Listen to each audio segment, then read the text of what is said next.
What's up, guys, and welcome back. If you've been following me for a little bit, or if you just started following me this year, you'll know that before the start of the last trip I did in September, I got some new luggage. So after being on the road for about 2.5 weeks with it, and about 5,000 or 6,000 K on, thought it was time to give it a review.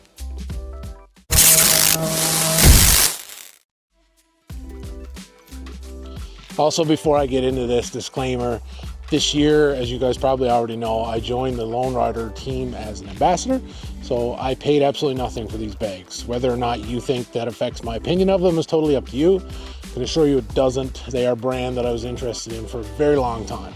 So let's start by going over what I have on the bike. Now, the only thing missing here today is the Ranger tank bag, and that's because the connections for that are on my Africa Twin.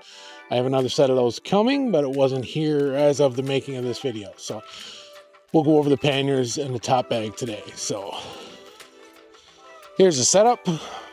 Currently set up on the GS. So obviously we have the Moto panniers and the Overlander bag on top. Now I went with the two 38-liter side bags because mainly overpacking is a problem.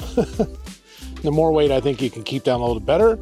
Also, the rack on my Africa Twin is symmetrical and I didn't want it to look funny. The Overlander bag on top is the 48-liter Overlander. They offer those in both a 30 and a 48. I went with the 48 for the simple fact that you can always put 30 liters in a 48-liter bag, but you can never put 48 liters in a 30. We know there's a long list of pros and cons between soft bags and hard bags when it comes to riding adventure motorcycles, and it's an argument that's right up there some days with tires and the oil you run.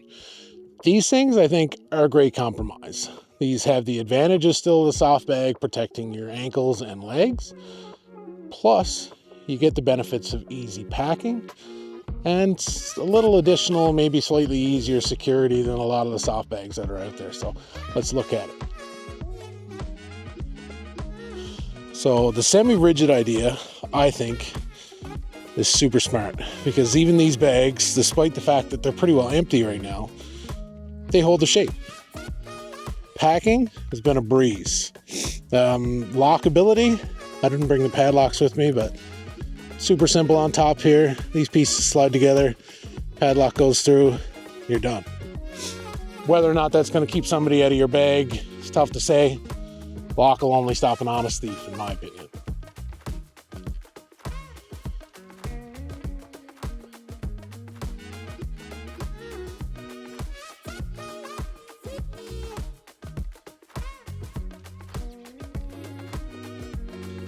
These things have a ton of space inside. I just got some tools in there today that I carry with me anytime I go. I also have some water and a kit to make a coffee.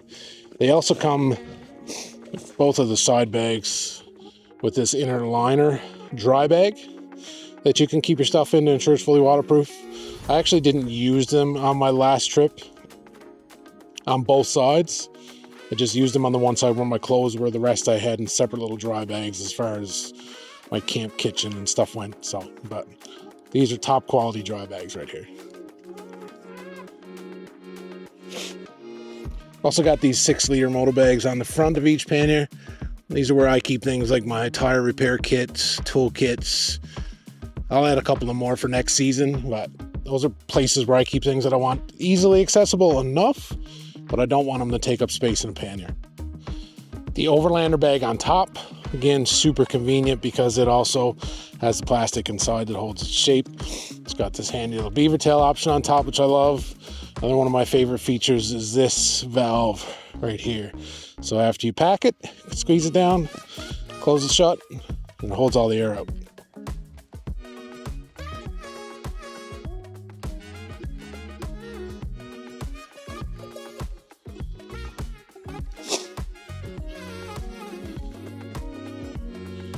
So this bag, again, 48 liters, ton of space, semi-rigid, so it's got a little bit of a plastic liner that goes in there so it holds its shape. A couple additional pockets on the sides to help keep things organized. Very impressed. My top bag is where my camp goes, so my tent, sleeping pad, sleeping bag, all that stuff, and So easy to pack.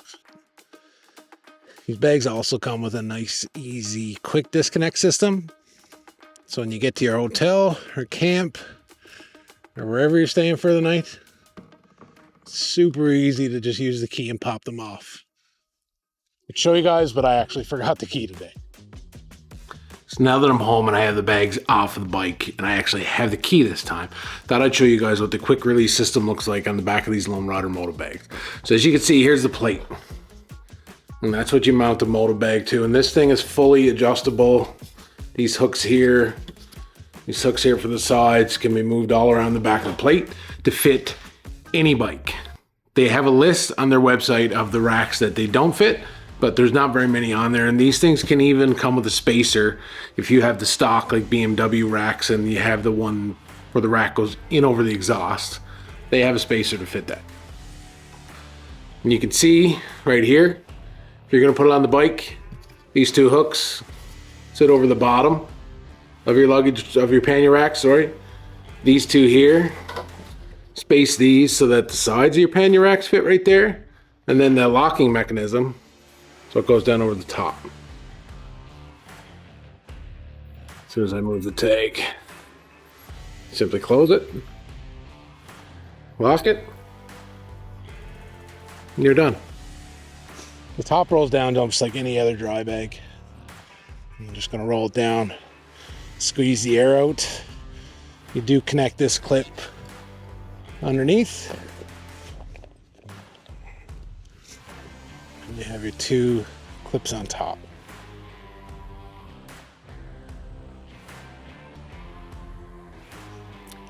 While I was out making my review video, there was a couple things that I forgot to mention. And the first one is the material that the Lone Rider panniers are actually made out of. It feels pretty rugged, pretty tough.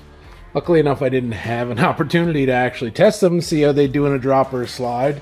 Not that I was trying not to, or trying to for that matter, but they definitely feel like they could take a hit. They feel pretty rugged. Plus, if you do actually have the dry bags on the inside, then you have an extra layer of protection. One of the other things I forgot to mention was in regards to the Overlander bag. So it does come with a nice tie-down system that you could actually use to tie it down to a rear rack if you have one on your bike. I don't have one mounted to the back of my BMW yet, and I've been a fan of rock straps for a long time. That's why I have them tied down with rock straps. They haven't failed me yet.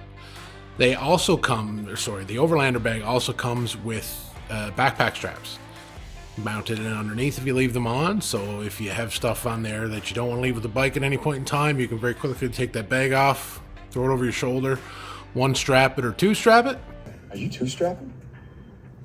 Take it wherever you're going. I also talked about the locking system from Lone Rider, so here's a close-up. You can see the two tabs fit together, you have your hole, and here's a pretty high quality combination lock that comes with your panniers when you order them, and you could just lock it up and you're done.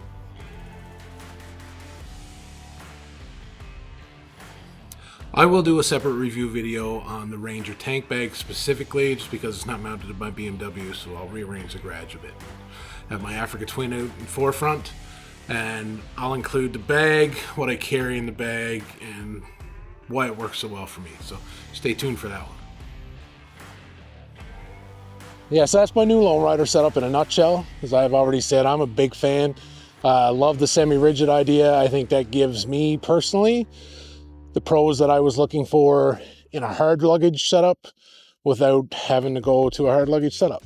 So I still get the safety for my ankles and legs of a soft bag setup, but I get the pros of easy packing, easier to lock, and yeah.